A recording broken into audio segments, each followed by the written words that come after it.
we got a full panel here now. Full panel. Yay!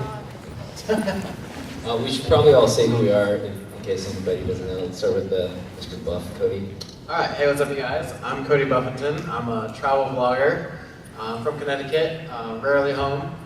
I've been on the road for the past month, traveling with these two guys down there in a bus, and having a lot of fun. They're awesome. I'm Bryce, this is my wife Nellie, and we're the Jurgys. And so we have a daily vlog, family-esque vlog, also travel. We'll do I feel like you guys are non-stop, right? Pretty much. We stop every once in a while and go back to our home base. So in February we were in Asia, April we were in Europe, and then in between we're back at home. And so, yeah, but we travel and vlog with all that as well. And we bury treasures wherever we go for our viewers to find. That's like our thing. That's awesome.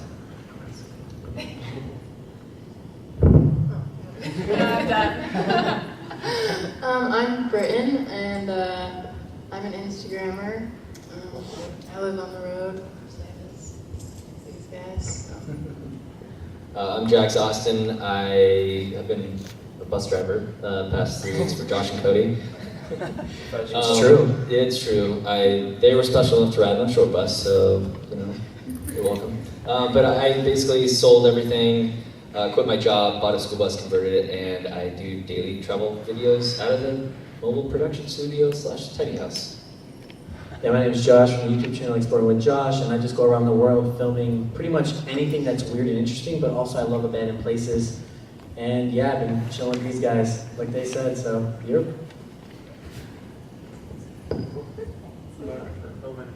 Cool, Mr. Moderator.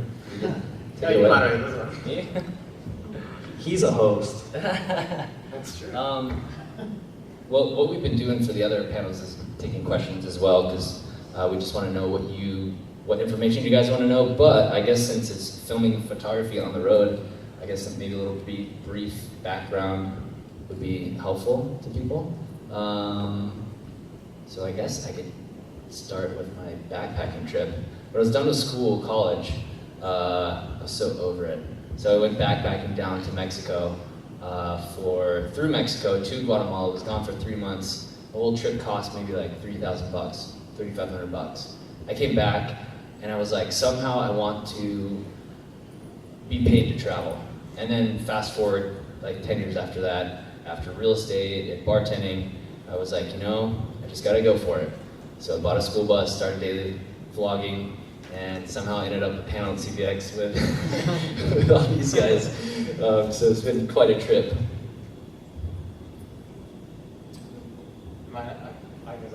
So I started right out of college. I kind of went to college, I kind of dropped out. And then I was doing School kids. Yeah, I was doing wedding photography and concerts and all that, and I was doing YouTube because I love to make videos. So I started doing those. Like I was saying before, I messaged Josh down there. I met him in a YouTube comment section, and then I messaged him on Facebook. We hung out, shot some cool abandoned places. Then we traveled to Thailand for 30 days after, and we made daily vlogs. And since then, we've been traveling nonstop, pretty much all over the world. Most of the time daily, not always. And yeah, ever since we've been on road trips, different countries, and we just recently went to VidCon last month, met up with Jax, stayed on his bus for the next 3 weeks, and here we are. Yeah. You really met Josh just through YouTube comments at first? Like 2.5 years ago, we both had 1,000 subscribers, and he commented something like, "I love traveling." I checked out his channel. He had like a couple videos, like a road trip. So I messaged him on Facebook. Dude, you really slid my DMs. Don't be afraid to message people, because you never know where it's gonna take you. Yeah, who knew? You're gonna get a ton of comments now. I love traveling. I know. That's cool. Nellie actually, so she was in a lot of Devin Supertramps videos. They do all the epic, crazy rope swing and different skydiving stuff. And she was like the fun girl that went with everyone that was gutsy and was also willing to do the adventurous stuff. They'd be like, "We need a girl to do this. Let's call Nellie."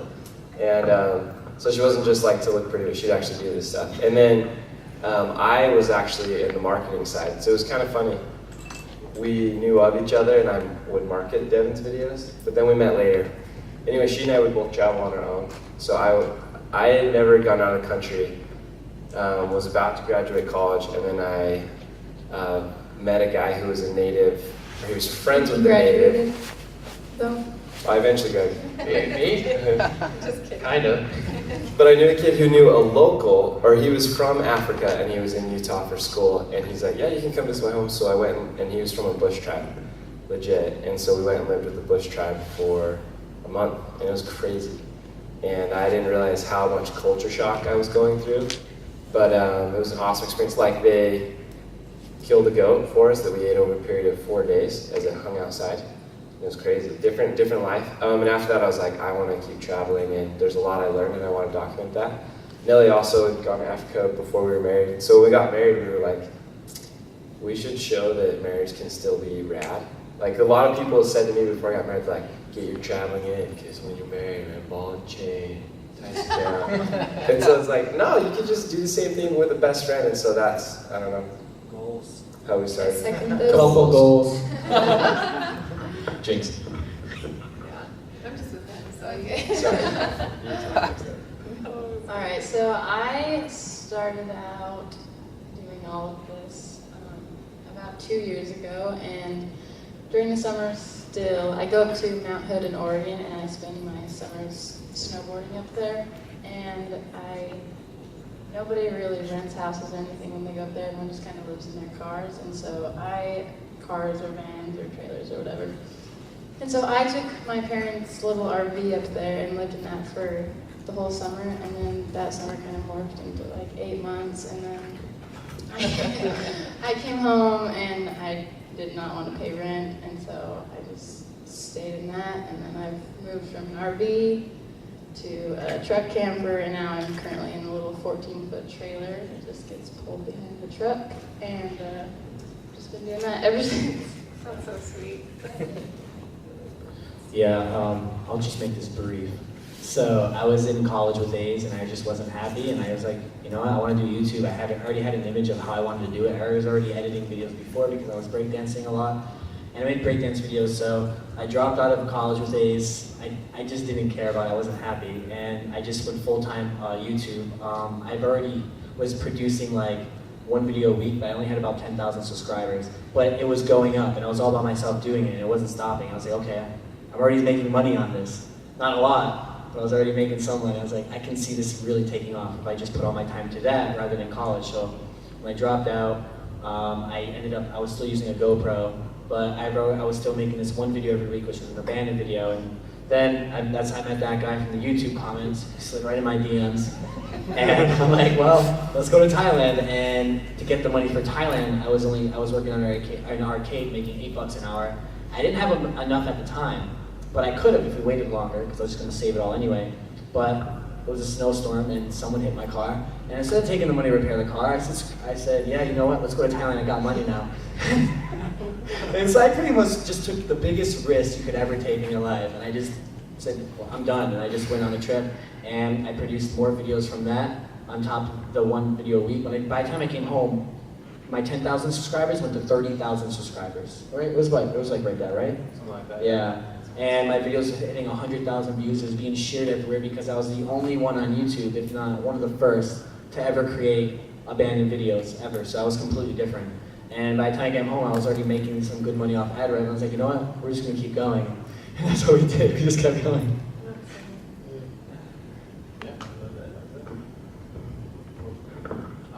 But this one's more geared toward film and photography, right? So it's kind of a general. Adventures on the road. Oh, adventures on the road, right? Okay. Filming on the road. Okay, yeah. So Josh and I have done 2 road trips. One last year, which was 3 months, spanning the whole summer, and a smaller one this year with Jax. And kind of learned a lot while filming on the road. It's not something that is as easy, you know. When you're home, you can go home, there's Wi-Fi, there's a bed, there's food and all that. You kind of learn a lot of things like really fast while you're traveling. So for me, I've always lived with my parents because I was out of college. So it goes from living at home with your parents to then being on the road, buying every single meal of yours, or going to the grocery store, doing your laundry every couple days, driving to different places, and I feel like I kind of grew up really fast over the last year with the road trip. But including that with doing what I love, which is filming and photography, I think I kind of, I don't know, I think last year was like, it's something that it makes you grow up, but also it's like a transformative kind of experience. Like last year is what I needed to get to where I am now. I think Adventures on the Road, this kind of thing that we're all doing here, is a good thing for that. And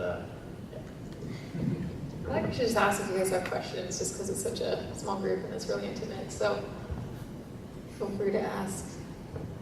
What's up? What you want to ask, huh? Has been obsessed with you forever. You can ask anything. Thanks, Mom. Huh? I have to. No, it's cool. It's cool. Hugs after the. We're all obsessed with Josh too, so it's I love these guys. yeah, I slide in his DMs. I fangirled in that video. Yeah. She likes going in buildings. So she's Just tell wondering me about that. how she gets started. How do you guys get the funding? How do you market? How do you build up your subscription base and all that? How do you get started? Well, how do you get started? Okay. Well, you have a camera yet? All right. I don't know what Well, like I told you the last panel, for just starting, I use the Sony A7S II. You guys, you don't have to get anything like this. It's an amazing camera though, and amazing for low light. But you can even get like the G7X2 or the G7X1. It's like the most standard point and shoot that everyone uses, and it's really good. You can just press the power button, hit record, and you're good to go. So I would definitely get something like that to start. And if you really wanted to do abandoned, to find the best abandoned or any other secret place is really off Instagram. So if you live in Utah, so type in like Utah abandoned or do abandoned Utah as a hashtag, and there's always someone with a page that has abandoned stuff, and you'll find a bunch of other people from them, and you're just gonna ask, hey, where's this? Or maybe they'll give you it. Everyone's really weird with their spots, but I'm sure they'll share them with you. But there's a lot of like abandoned mines I just found off the internet you can do, but just be careful. Something I don't even recommend.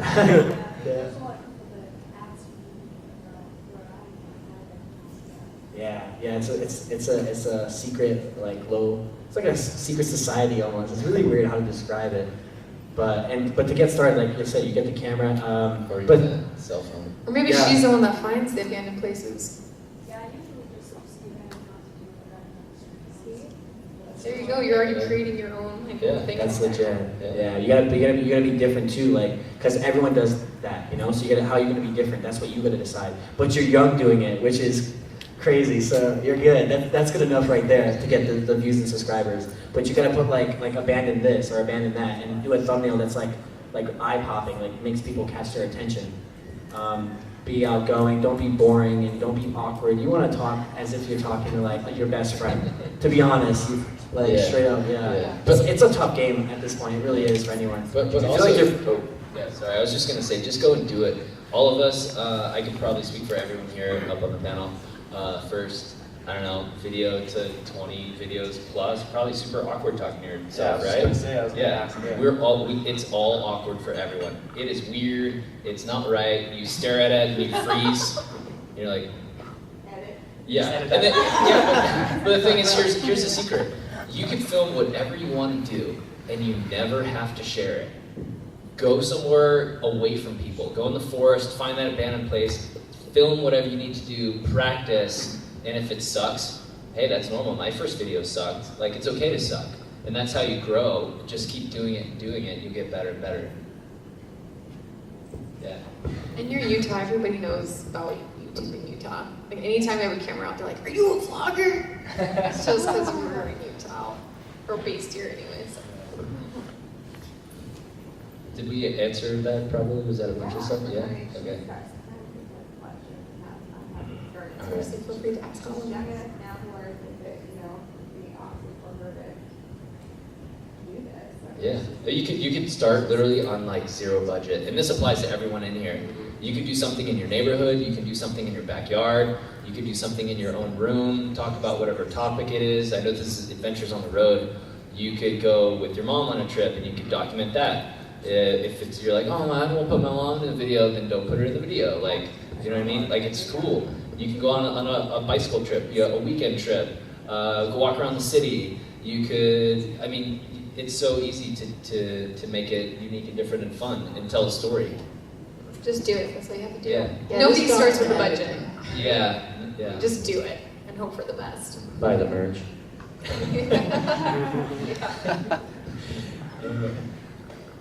Sweet, more questions, yeah. Yeah, you told us about a camera. Tell us about the rest of the hardware and software, where you're not going home every night to a house or apartment with you set aside a whole bedroom as a fixed studio with 4 shelves for all your cameras and all your lenses and your 3 Yeah. different cameras and all your light packs, your tripod. What do you have On the road? in your tiny house? Let's Okay, all show cool. what we have, because I'm sure we all have our cameras here. And I'm Yeah. sure they're all different. So when I first started what I'm doing, which was about a year ago, I actually had a large camera. It was a Canon. I felt awkward talking to it, like I said just a minute ago. It was also really cumbersome. It didn't have a flip-out screen. So I sold one of the most professional cameras you can get on the market for a little G7X. My preference now is a Sony RX100 Mark V for a little pocket camera. Do you need a mic for that though? How's that microphone on that one? I have these little fuzzy things, and you guys probably can't see it because it's black on black, but these are just they're called over covers, and they're stickers, and the adhesive is in the shape of a donut. So you do not want to cover the microphone, and you just put it over the inboard camera mic on the small cameras like that. But what happened was, it broke, and I was speaking at a college, and so then I had to use this for the first time, and now I never want to go back. However, if anyone has a budget or is on a low budget, use your phone. It's totally okay. He was using a freaking GoPro 3 and drilled the audio thing out. Yeah, so it's a hard case. I mean, that like the GoPro 4 and 3, I think even 2 and 1, they had a hard case over the GoPro. And so I found where the holes were, the match where the audio was. I drilled holes through it. And I vlogged with that, and I ended up getting to 500,000 subscribers with a GoPro. Yeah, and I know a guy with 100K, and he shoots on a GoPro. He has a gimbal, and he has a little microphone on his chest. So it doesn't have to be super expensive. It doesn't have to be the most it doesn't have to be like Cody's big camera. It can literally be your cell phone. You can edit on your cell phone. But the most important thing is just to do it. But besides that, right now I'm on a A7S II with the lens. The whole kit's like, I don't know, $3,500 or something. It's really expensive. I use a MacBook Pro. I edit on Premiere Pro, probably like everybody else. Yeah. To answer your question. You use Premiere Pro? Yes. You don't use Final Cut? No, I don't like Final Cut, personally. Well, I'm looking for people that deal with Final Cut's 30 frame per second issue. Or it's mixing frame rate issue. There's a lot of issues with Final Cut, at least the last time I used it, which is why I switched to Adobe. Probably you guys too, right? So if you're using an MVP, what are the rest of you editing on? Adobe CC. He's the only one on Windows. Oh, Windows. Oh, Dell. I'm sorry. Mac users, by the way. Does Louis use Adobe as well? He switched back. He did, Yeah. okay. Yeah, because he went to Final Cut, right? No, Or he he switched went over to Windows and then came back to. Oh, okay. Oh, he switched to Mac. Yeah. What about audio? Audio. So, like I said, I use over covers, and that's it. But these guys can tell you what they use. Yeah, we have a shotgun mic on ours. Actually, I'll come over and show you. It's a Rode? Yeah, Rode. Rode's a really good brand. Never heard of anyone who's had a Rode that's had audio trouble. Is yours a Rode? Yeah. Yep. Rode Video Mic Pro. Yeah. It's nice. Rode Video Mic Pro. I think. Yeah, Video Mic here. This is what. So it's cool because it's got the plastic frames here. So when it's moving, nothing actually jostles this part, and so it doesn't affect the sound.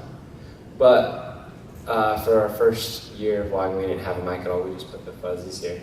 We have them as well. So people thought it was like eyebrows for a camera. So yeah, it feels like a person. So You can get those on B&H or Amazon. They're Right Cody, RYCOTE, overcover. Do you have an affiliate link on your I should. I do. And a newsletter, sign up for. Final merge. But yeah. How much extra footage do you guys say you shoot than what you actually use? Ooh, not much. I almost Really? use everything. When I first started, I shot. It's something I've learned over the past 2 years. When I first started, I shot literally the whole day, and I used 7 minutes of it. Now I shoot probably 15 minutes worth, and I use like 8 of it. That's awesome. Yeah, that's efficient. Yeah. So I mean, as you make more videos and more videos, you know what you're looking for. You know how much time it's going to be in your video about, and you just kind of chisel away at it. With that time, you have like a storyline. You know what you want to film. You know what your Yeah, purpose is. you know what you're trying to get for the day. Yeah, when you first start off, you're like, maybe I should film this, maybe I should film this, and now you're like, well, I'm like, yeah, I know what I'm filming today, and I know I don't need to film myself eating this donut because I'm filming myself like doing a rope swing later. Yeah. Yeah. What about gimbals and isolation systems? Do you even use anything like that? I used to use a glide cam, like the infamous like Devon Supertramp kind of glide cam. The only thing I found with what I do is I'm kind of more run and gun, and I'm always traveling, and it's super heavy, especially if they carry the weights for it. So I don't personally use. I have one, but I don't use it anymore. I just like to be steady. I just like use my hands. But there are some cool new like gimbals. I haven't looked at. My camera can't hold it. But He also likes a 20-pound camera. yeah, I'm not kidding, it's right there. my camera can't handle it except for huge ones. So don't worry about it. There's a gimbal that works really well on yours now, right? A newer one that. Yeah, so gimbals are kind of like the new thing. Like I said, I have a friend shoots on like GoPro 4, I think, and uses a gimbal. So you could do that. I prefer originally just a pocket camera, so I could put it in my pocket, and then people wouldn't notice me as the weirdo talking to his right hand, But now I'm hooked on this, and I just I have a clip and I just put it in my belt. So it has an onboard stabilization in the lens and in the body. Andy, Any other questions? Well, Andy, in here. What was your question? And that little way question too. So I have a couple questions, but maybe for the purpose of this panel, what's your guys' like workflow look like with like so you shoot, and then once you get all your stuff for the day, like boom, start. What does it look like? Is it like you save all the files somewhere? Do you upload them to like the cloud? Do you organize them by file name, folder, whatever, and then do you like take them in and then edit them in Premiere? Like how does I'm trying to be faster. I think I have a pretty good workflow these days since I've shot so many videos. But so you shoot the whole day, you get back to your computer, you edit. Sometimes there's shots from other people, so I try and gather all the footage before I forget about it, which happens sometimes. I put it all in the computer. I put the folder name of whatever the day it is, vlog 250. I put everything in there. That way, when I back it up to a hard drive later, if I want to put it back on my computer, it doesn't corrupt all the files because they go missing. So I put them all in a single folder, and then I edit my pictures from there. I edit my videos from there, Adobe Premiere Pro, and everything is just on my desktop when I'm editing the video. And then when I'm done, I back it up onto a hard drive. Okay. Yeah, it's pretty simple, I think. Yeah, same. We have a couple desktop hard drives that will then, when we're back home, we'll dump everything. Yeah, same. I have travel hard drives, and then at home I have big desktop ones. So I dump the travel ones on, it's usually like 2 terabytes when I get home, and then I use the smaller ones on the go. And then keeping it in the same project file is smart because you think, okay, the video's like at first with ours, the video would be done. I'm like, I'm done with it. You spend so much time on it. You upload to YouTube, and you're like, if I ever want this, it's on YouTube. But then you get people reaching out like, hey, we'd love to use your video clip. Can you send it to us without audio? And we're like, yep, I gotta go find that. So it's so easy, just have it on that same folder, vlog 250, folder, trip in this place, and keep everything that you use in that video, all those project files there. And also if you edit if you have the files on your computer, and you're editing from the computer and then move them over, it's faster to edit from your computer because it doesn't have to go through like USB 2.0 or FireWire or whatever you're To using. your hard drive. So keep your computer clean for the few videos and then swap them. Yeah, and then save it and then always keep it. Cool. Yeah, As I'm talking, though, in the back of my mind, I realize my desktop is just that Yes. nasty. Yeah. Just so many folders, so happens. Like 40 thumbnails on there. yeah. So I gotta clean it every once in a while. It happens. Yeah. But you want to do that right away, because especially done shooting for a day, you're tired, you're like, I'll get to the footage tomorrow. Yeah. You upload it, like download it right then and organize it and tag it, and then you can come back to it later if you. And also something that I learned kind of recently, which has helped me and hindered me, was to schedule the uploads and have a buffer in advance. It could be 2 videos or 5 videos. I think I'm up to like 7 intentionally just because I haven't been able to edit here. But that helps as well. So if anybody's going on a trip and you're worried about Wi-Fi, great. If you're taking a 5-day trip and you have like a 7-day buffer, the videos are going to keep uploading, releasing, right, to YouTube for the next 7 days, and then you can go off and somewhere, and you don't have to buy the Wi-Fi device, or you don't have to find the coffee shop. So the videos are going to keep cranking out, and you can go off into the forest and be Bear Grylls and come back, you know what I mean, and then start editing and uploading, and nobody will tell the difference. Nobody has any clue. And it's not a big deal that it's not real time. You're out of service a lot, right? Like every week. Yeah. I'm out of service 5 days out of the week, so most of the time. What helps with that? Well, I'm not terribly consistent this summer, so nothing really helps because I'm mainly posting on Instagram, not YouTube, and so I can't really. I could set up something to post for me, but I don't. I don't feel like it's terribly important for me to post when I'm on the river, because that's what I do. Is I'm a river guide. That's why I'm out of service, and so. That's literally if Nelly wasn't married, she'd be doing that right now. Really?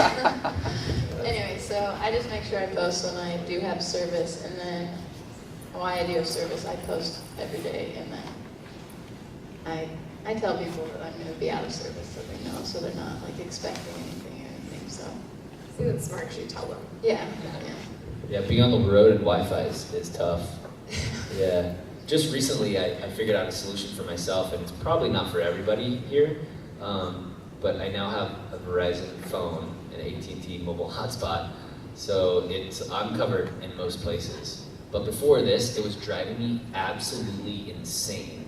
I was trying to find Wi-Fi everywhere. You guys know what I'm talking about. I know Josh and Cody had a similar You experience. travel where the Starbucks are. Yeah. I mean, I can tell you some tips for that. Starbucks stars with Wi-Fi. better. Yeah, Apple Store is great. I uploaded in Albuquerque, New Mexico, in the Apple Store. Was hanging out like a weirdo.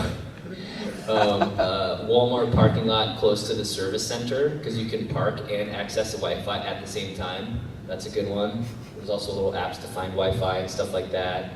But yeah. A question. Yeah. So how do you guys come up with original ideas, original content? 'Cause it feels like everyone's done everything.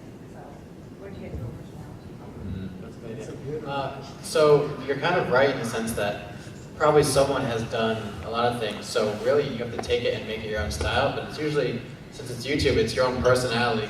Your audience wants to see what your take is on it.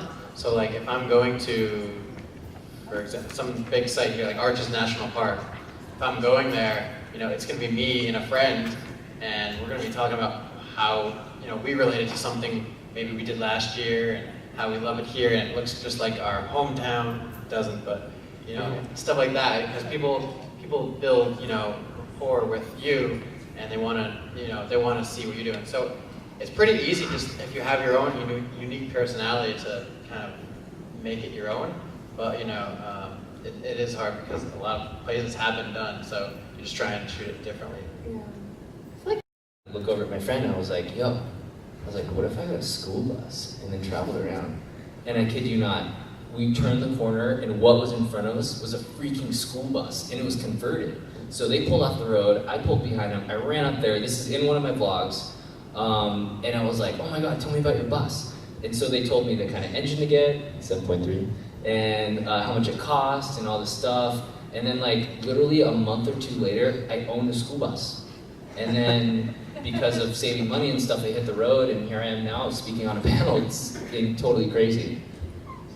With that too, I like the phrase, become more so you can create more. And if you want to be a good photographer, stand in front of something beautiful, you know, and that's where you can start, or go somewhere cool, or be in a beautiful situation and then document it.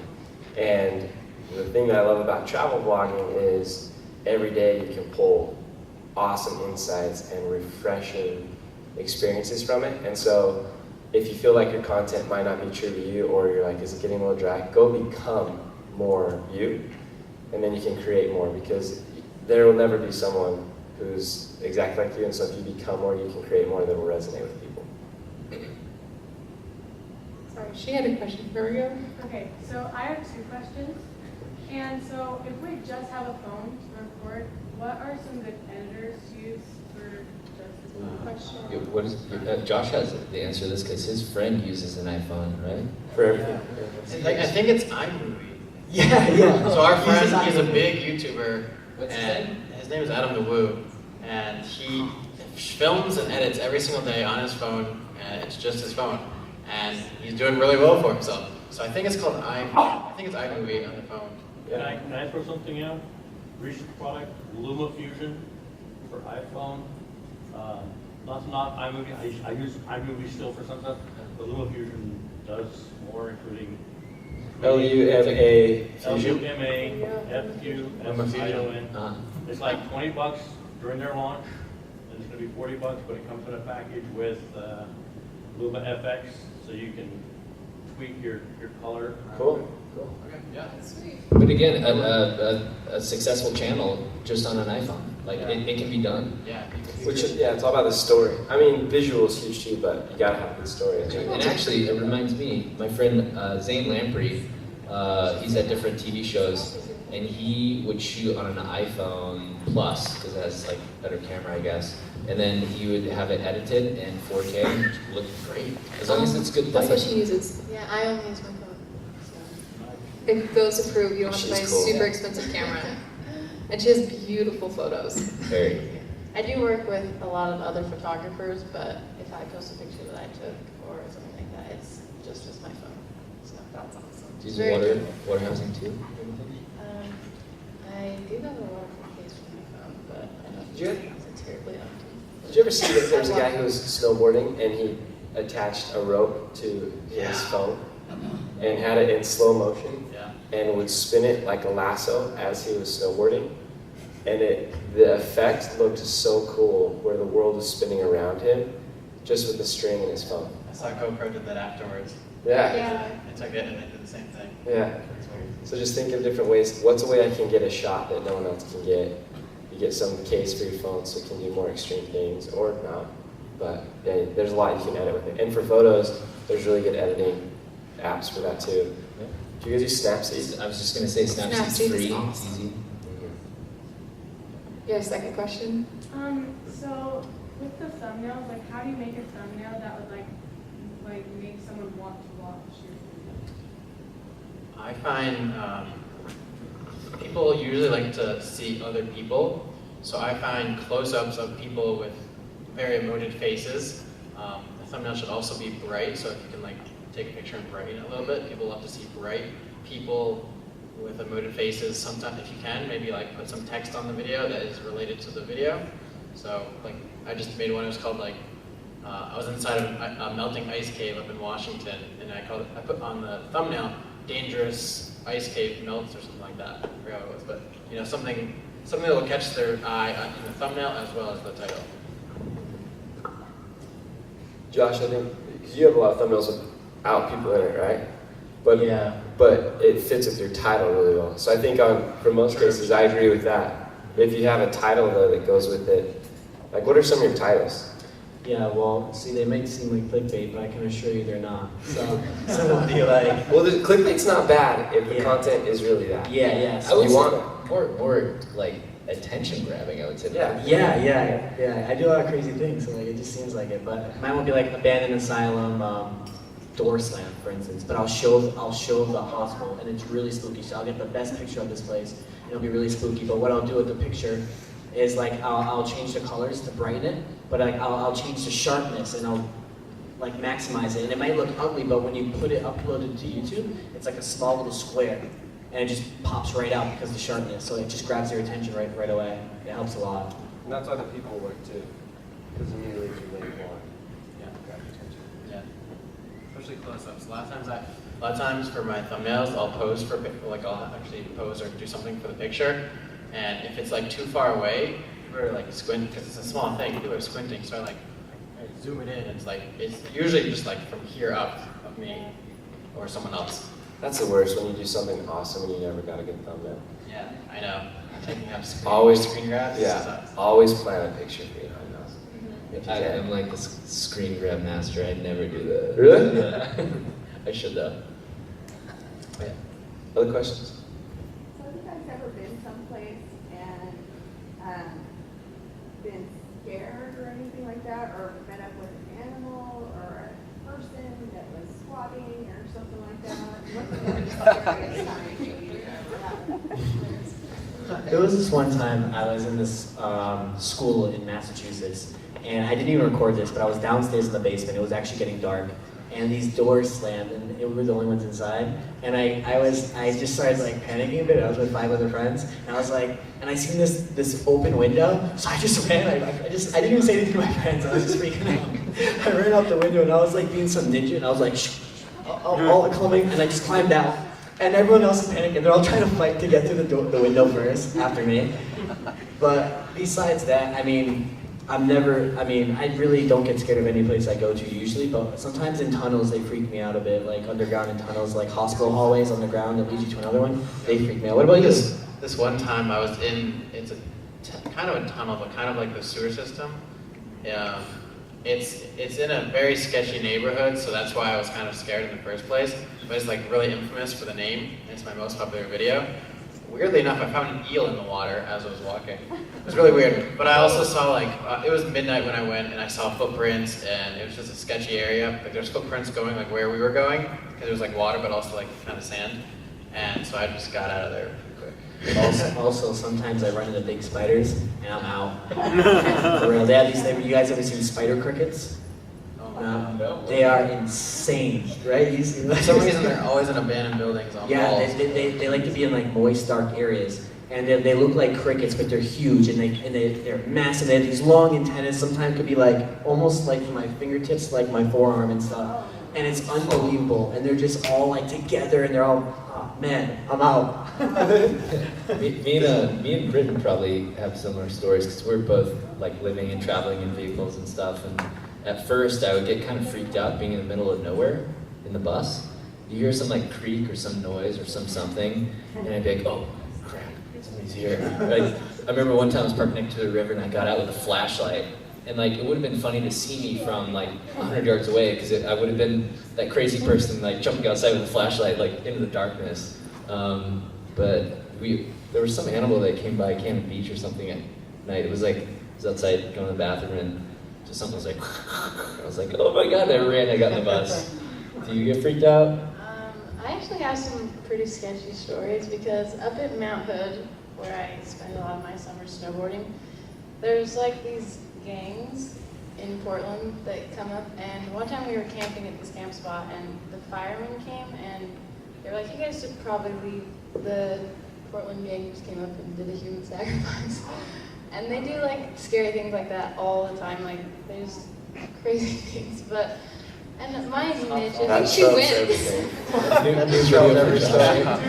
But I do like a lot of extreme things, like I do a lot of technical canyoneering and stuff, so that's kind of my niche, is like scary things, just like rappelling off of huge cliffs and like rappelling off arches and stuff, like I do a lot of that. So I do a lot of scary things, but I do have a lot of scary stories as well.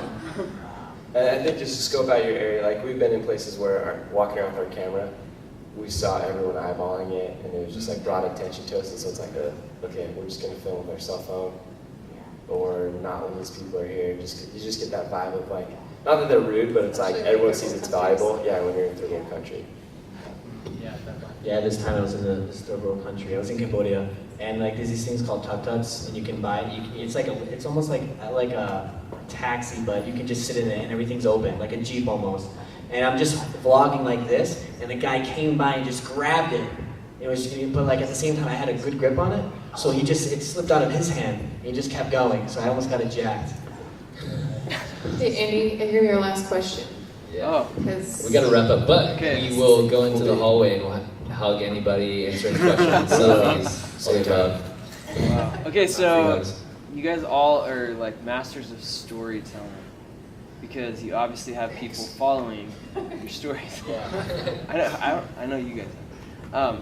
I'm sure you guys are too. But yeah, like how do you craft the story? Like you look at I mean, sometimes it just naturally happens, right? But then how do you craft that story for your audience? Like whether it's before the video's made or like you're thinking like, okay, what was the coolest thing that happened? What was the climax of today, like after you film? How do you kind of go about crafting this story? You guys plan out your, like, for the most part, right? You like have a storyline already planned Josh out. and So Cody. that's something I was working with recently, because when you first start, it's vlogging. It's just a day in my life, and then as you go on, it's a story. You want the rising action, the climax, and the falling action, and all that. And when you first start, you kind of don't know what it is that you want to do. But as you go on and you make more and more videos, you realize like, what is it that I think is something that could be a conflict in my day, or the main thing, and then you kind of build your day around that. So I mean, it doesn't have to be the most specific conflict, but for example, we went to this beach and we weren't sure if we were going to be able to see it or anything because the sun was setting extremely quickly, and we were like 20 minutes away, and we're rushing down this hill, and we weren't sure if we were going to get to see the epic view. Like, it's a pretty loose story, but it's still there. So I think over time you just kind of develop your story. Also, Jax was saying this earlier, and I did this too. We watch YouTubers that we like, and see what it is that they do. I literally dissected like different people's videos. Like, what is it that they do over and over again that I like, that I can make my own way? Yeah, and in simple terms, that just means keeping your finger on the pause button. Watching the video, watch a clip, pause. Write down how many seconds, write down what it was. And do that for your favorite people that you watch, because then you can build a video and it'll kind of resemble the other person. You don't want to copy the person's personality, your name, or whatever, but like just for structure, that's a great way to start at least. Yeah, and also, if you're going somewhere, like, just real quick, like, I went to go look for a hot spring, for example, one day. The whole thing was like, all right, stopped by Walmart, I'm gonna go to the hot spring after this, all right, showing the whole thing, telling the story of getting to the hot spring, driving up the hills, parking, all right, I'm finally here, going out, looking at the app on the phone, all right, cool, it should be here in like 20 yards, all right, it should be here in 5 yards, it should be here, but there's nothing. And that's, like, I failed. I didn't find a hot spring, but I told the story, and that was like, I think too, is like keeping it real and properly documenting what you're going to do. And don't be afraid, like, if you fail at it, if you don't find that hot spring, like, that's okay. Like, didn't find the hot spring today, right? I mean, it's totally the story. Also in the edit, you can kind of trim out what doesn't add to the main conflict of the story. And the Jurgys probably killed it at that too, right? With the treasure stuff. Yeah, and it's funny, sometimes you think, I'm just going to film the result, but you should film the story, right? Instead of like, we're here to view. And I think a good rule of thumb too is, I like to ask myself, therefore what? I just filmed this, therefore what? So like, oh, we just saw a beautiful sunset. Don't just leave it there. Talk about what it means to you, or what it reminds you of, like you're talking about with Moab. That way you can naturally tell this story of who you are and build this following of what it means to you. Versus like, oh, I captured this, that was crazy, I can't believe the door slammed on us. I do that a lot. But then take it further and say, therefore, I mean, that was crazy because, and you're telling that part. Okay. All right, I think we're good. Yeah, thanks everybody for coming. Thank you guys. Buy the merch, thanks guys.